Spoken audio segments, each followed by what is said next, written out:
Sixers beat the Wizards. Sixers beat the Wizards. Let's go. Now we gotta wait for Joel Embiid. That's fun.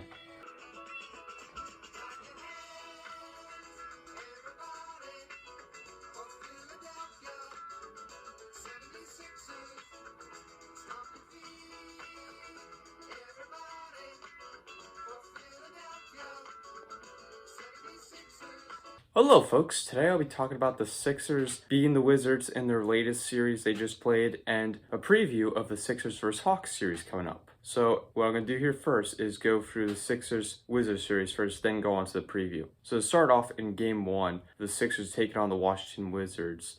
They beat the Wizards 125-118. With Tobias Harris getting 37 points, Embiid 30 points, and Curry with 10 points. Ben Simmons almost had a triple-double in that game. He didn't have enough points to get that, but he had over 10 rebounds and over 10 assists. I liked how the offense was going firing fast. That's great for us, and the defense was fine. So that's what I like to see out of the Sixers in the first game. So 1-0, Sixers take it in that game. On to the second game, the Sixers beat the Wizards 120-95. So this was a blowout of Ben Simmons going 22 points, 8 rebounds, 9 assists, almost had a triple-double there. Embiid going 22 points, Harris going 19 points and 9 rebounds. Harris almost had a double-double, and Furkan and Maxey off the bench combined for 23 points. They need to get more playing time, I think, because they're doing phenomenal on that offense, and they're doing okay on defense, not Maxey so much, but Furkan's doing a better job on defense, but they got to get more playing time. Doc's got to put them in more. And then another thing I liked about that game was great defense by the Sixers, combining for 10 steals and 14 blocks. It mainly came from Matisse Thybulle with 4 steals and 5 blocks. That's phenomenal defense for the Sixers, and that's what I like to see out of them, playing better defense and dominate their opponents. And they did that in that game.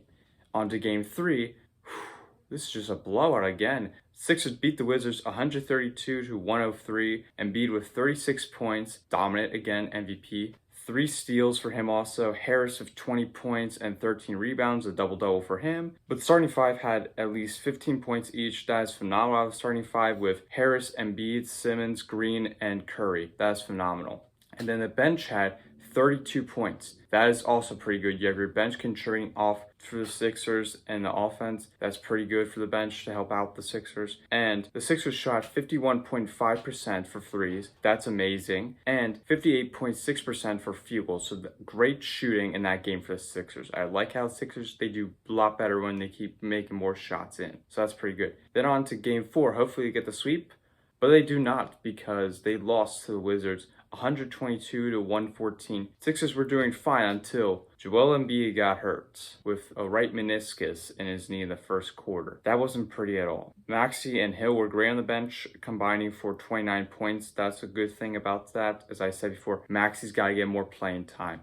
Doc's got to put him in more. Harris had 21 points. 13 rebounds. They got into foul trouble, which Simmons had to be taken out early a couple times, and so did Green and sometimes Harris. So Sixers were having trouble in that game of fouling people, with Simmons having to be taken out a little early and then have to go in right at the end. So that cannot happen if your main guy is out of the game and your next best guy is Simmons and a three-pointer, and they're having foul trouble, and that's not good. And then along with that, they had bad defense late in the game because the net was wide open for the Wizards to take, because no one was guarding the paint. No one was blocking their shots. No Sixer players doing anything. They got to do a better job on defense like they had before with 14 blocks and 10 steals. They got to have that going into Game 4, but they didn't have that. And finally, the Wizards used their Ben Simmons foul card, which they kept doing during the whole time of the fourth quarter, because Ben Simmons couldn't shoot a foul shot basically, but he went 5 for 11, which isn't bad, but you expect more out of him to make those free throw shots. Even though he can't shoot very well, he's got to make those shots. He's got to make those foul shots, because those are easy buckets to make. And even if Ben Simmons made all of those free throw shots of being 11 for 11, that still would not be enough for the Sixers to win it. So Sixers got to do a better job at defense, have better idea of Ben Simmons making foul shots. He's got to practice on that. And Doc Rivers has got to adjust without Embiid being there in Game 5. And Ben Simmons should have learned the foul shooting a while ago. He should have learned that. Then on Game 5, the Sixers win the series, beating the Wizards 129-112. Curry had 30 points, Harris 28 points and 9 rebounds. Ben Simmons 19 points, 10 rebounds, 11 assists. That's a triple-double. The bench combined for 40 points. Amazing. Defense had 9 steals and 6 blocks. That is great of what I wanted them to do in Game 5. They had good offense, played better defense definitely, and the bench combined for 40 points. That is helpful because they contributed to the Sixers offense. So that's pretty good. And now the Sixers are going to move on to face the Atlanta Hawks. But some takeaways from this series are Harris was doing great in the series, averaging 19.6 points. Curry and Green were great once they were on fire to help our three-point shooting. Thybulle was a lockdown defender in that game of doing a bunch of steals and a bunch of blocks. Maxey needs more time. Doc's got to put him more in the rotation. Not in the starting lineup, I wouldn't say, but more in the rotation because Maxey needs to improve upon his defense, but he's got to be off the bench when we need those quick buckets. Simmons played solid, good defense, and he had almost 3 triple-doubles, but he had 1 in the series. He averaged 14.8 points, but needs to work on those free throws because he's got to be working on those free throws because he should have learned this a while ago. It's all an easy bucket.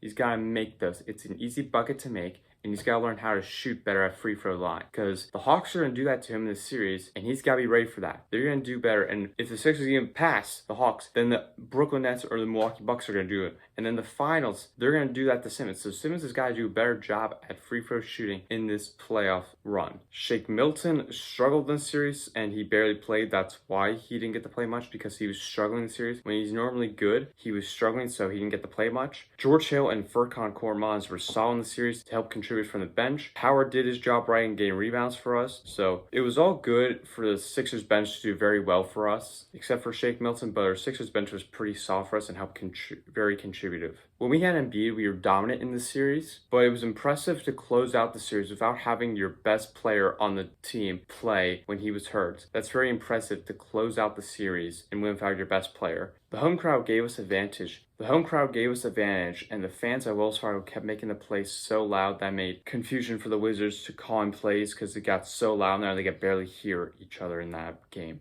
And the Sixers played great offense and solid defense, except for Game 4, which they lost that game. But the Sixers played phenomenal of offense and defense. Keep shooting three-pointers and get better on defense and help fill out the role of Joel Embiid if he's not playing in the Hawks series. Now moving on to the Sixers vs. Hawks preview of what's going to happen for tomorrow's game. The Sixers have got to watch out for Trae Young and his contributors like Bogdan Bogdanovic, John Collins, Clint Capella, Danilo Gallinari. They gotta watch out for other guys with that because the Hawks are a very good shooting team. And Trae Young is playing like he's Steph Curry.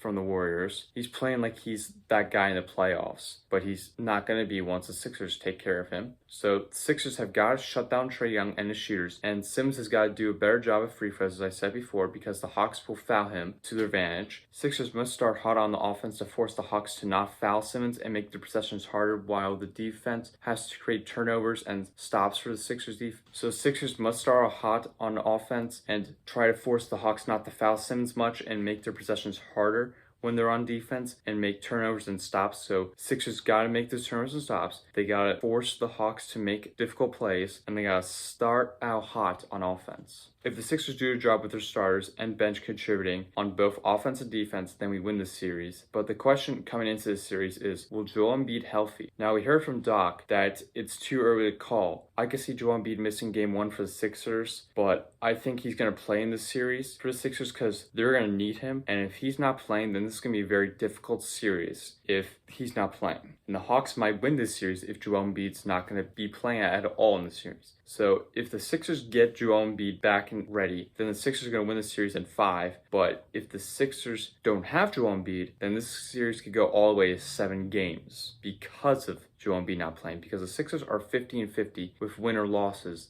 without Joel Embiid. And I don't want to have that. I want my best player on my team and be ready so we don't have to go through that. And the Sixers have got to do their job of stopping Trae Young, his contributors, and the shooting. If the Sixers do that, they're good. But that is my take on the Sixers Wizards series and a preview of the Sixers Hawks series. Please leave a like on this video, and if you like more content of my videos, hit the subscribe button below, and hopefully the Sixers win this series. And I think they will in 5 games. 5 games, I will give the Sixers to win this series against the Hawks. And so they will be moving on to the Eastern Conference Finals if I have in their prediction. Please let Embiid be healthy. Please let him be healthy.